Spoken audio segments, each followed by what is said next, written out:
Our next student presenter is Kelly Kim. Welcome, Kelly.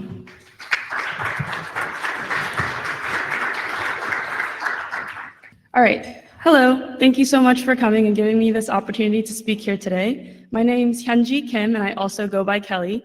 I'm a first-year student at Midwestern University, and I'd like to give a special shout out to Professor Thomas Rath, who's here today, and Dr. Hamid Darbin for leading this research. This is going to be a talk on a pilot study done on campus comparing gaseous microemboli using a dry versus primed venous line during initiation of bypass. To start off with some background.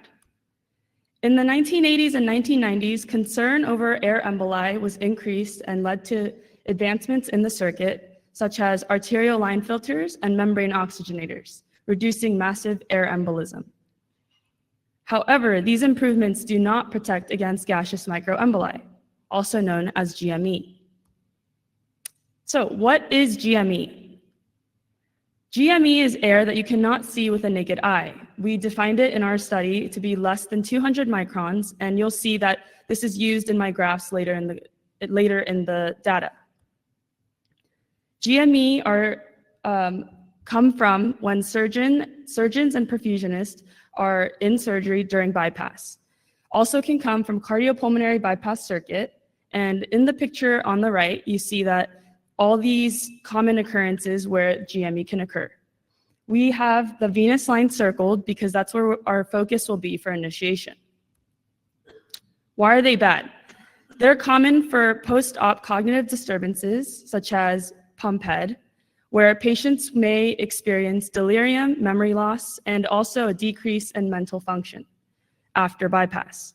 This is also going to cause endothelial damage, triggering platelet activation and inflammation. So, looking at some previous studies that have been done before, this first one is done in 1999 by Wilcox, where what they did was injected amounts of air using a syringe into the venous line. And we see that there's a positive correlation in the arterial line emboli count when the amount of air in the venous line introduced increases. And this second study that I looked at was in 2006 by Stock, and what they did was there were two groups. The first one was the control, where they had the venous cannula and the venous line connected for bypass without de-airing. And the lighter bar in the graph represents the de-aired group, meaning that the venous cannula and the venous line were connected using a double clamped method and a fluid fill. Both of these research literatures show that the venous air will also equate to air in the arterial line.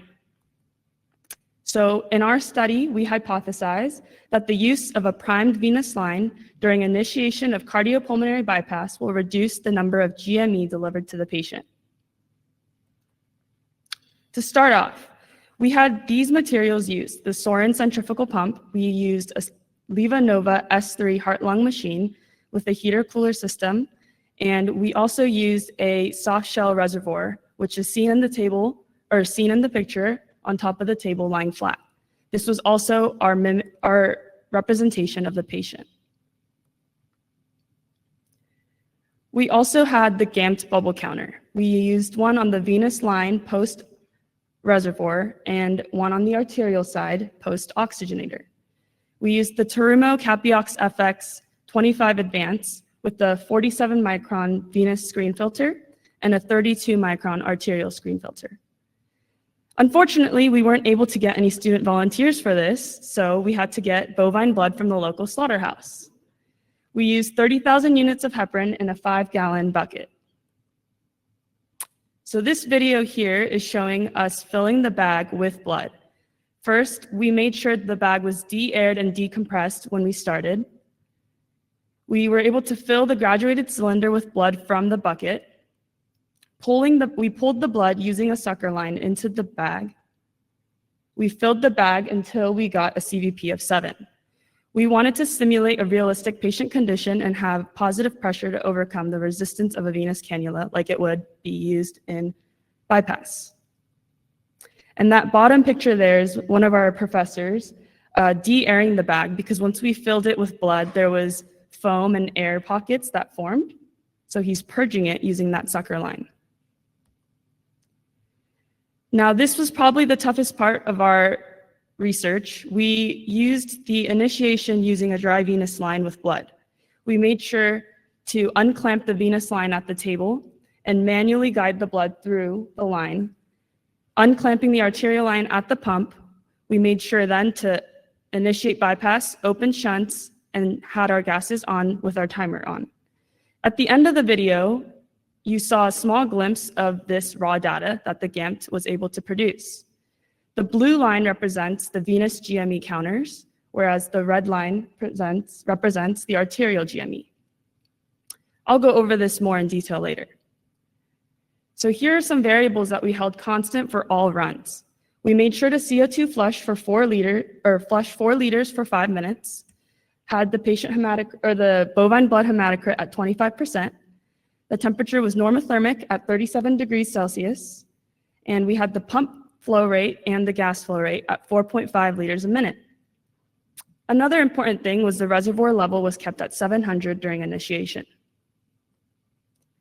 This was the organization of our 6 total runs, which we used the crystalloid for our control. So we had a primed and dry crystalloid run for all 6 runs, and runs 1 through 3 used a dry venous line with blood, whereas runs 4 through 6 used a primed venous line with blood. Now off to our data and results. Once again, this is the beginning stages of our research. There was not enough data for statistical analysis since we were only able to get 6 runs, but we still wanted to share some of that initial finding. So first, let's look at crystalloid. This was the control again, so we did not see any arterial GME. This is the total and average GME count per second in a 3-minute time period. We see that there's much more venous GME on the dry venous line runs. And now for the blood runs. We see that both venous and arterial GME were counted for. We see that there's more than twice as many dry venous GME and arterial GME in the dry venous line runs. Now, some of you may be asking, how big are these little guys? Well, if we look here, using the dry venous line with blood, we see that on the arterial, majority of the bubbles maintained this range between 20 to 30 microns. This was expected because the arterial line filter was the arterial filter was 32 microns. Whereas for the venous detector, the bubbles ranged between 20 to 50. And here's the run with the primed venous line with blood. We see that there's a huge decrease in the size of GME, or the count of GME and the size. But the bubbles will still fall within that similar range, just a tighter range.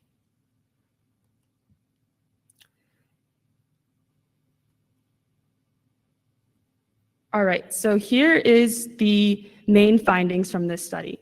The top graph is the dry venous line with blood. This is almost identical to that GAMT graph I showed earlier, except I cut it off at 5 minutes and we compared between the dry and primed. The top one shows that both the arterial and venous GME spike up, and arterial GME is much faster in coming down.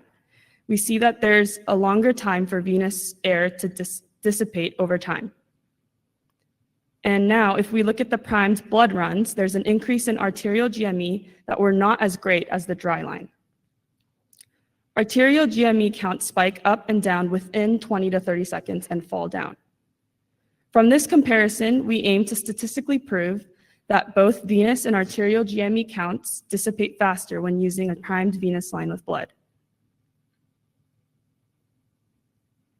Now to discuss, this was a translational research study designed to mimic real-life clinical situations.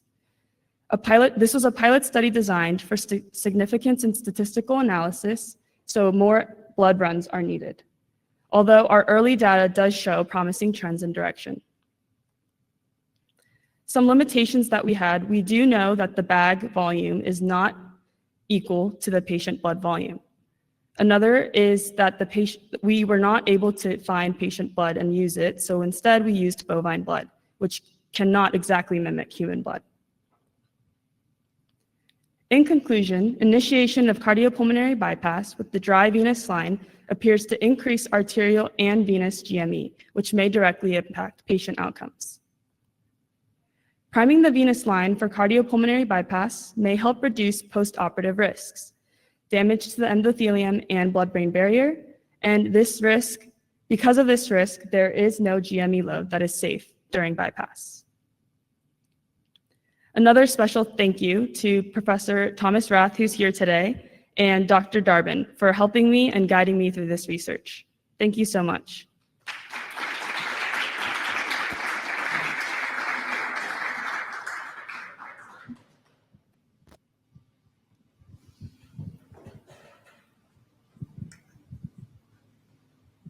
Hi, super good job on your presentation. That was really good. I just had a really quick question though. There was a small spike on the second part for the bubble graph, and I was wondering what was going on there. Yes, let me go. Yeah, so this was our first run ever with the dry venous line, and one of our patients, and you can't help but have certain errors in your first run. And one of our patients accidentally shook the table, and that actually shook the bag, and we saw those bubble counts go up.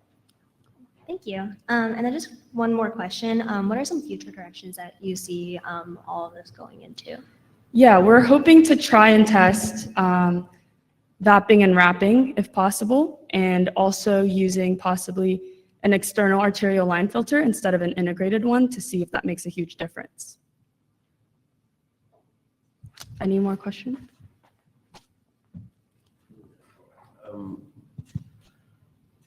How much blood do you need to do this? Like, if you were to derive this from a patient, is it feasible, the types of volumes that you're going to be using to do this measurement?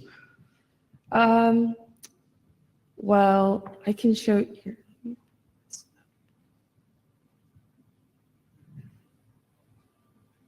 So this was the equation we used for bovine blood needed to add in order to complete this research. And although we haven't tried this on humans, I'm assuming that we would have to use an equation similar to this, using their hematocrit and having that desired hematocrit for the runs. Yeah, I guess it'll be great to kind of validate that later on and then look at the interaction of the prime circuit on cytokines and the platelet activation factors that was spoken about in the last one. Great talk. Thank you.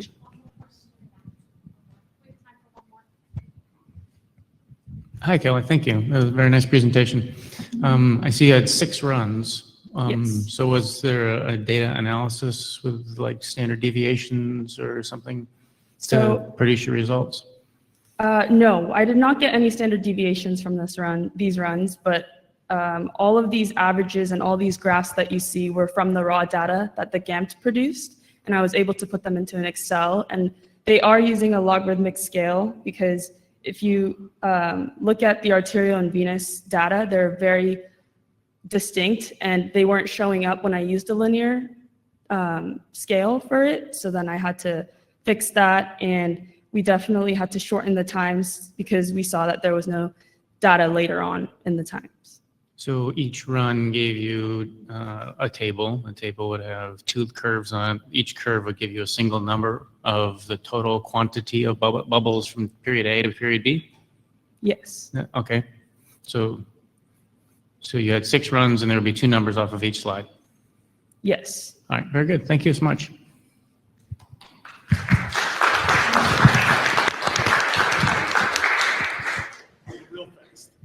Real fast. I noticed it when you went on bypass with your model that you kind of walked it down, which Yes. indicates a slow egress to bypass. A lot of times when we're going on bypass, we're using if we're using a dry venous line, we're going to vacuum that. I don't recommend doing that, by the way, because I suspect your bubble counts would have been much, much higher. Right. And in response to the question about human, you had a question about that. I'm sure you're probably familiar with Bob Groom's work. He's done a lot of this, and and studied patients that had venous air during bypass, and GMA clearly makes it all the way to the ascending aorta if you look at transesophageal echo. And so there's no, and I might add, just for your edification, that work with Bob Groom was done with external arterial line filters, so it's not going to remove your hair either. All right. Thank you so much.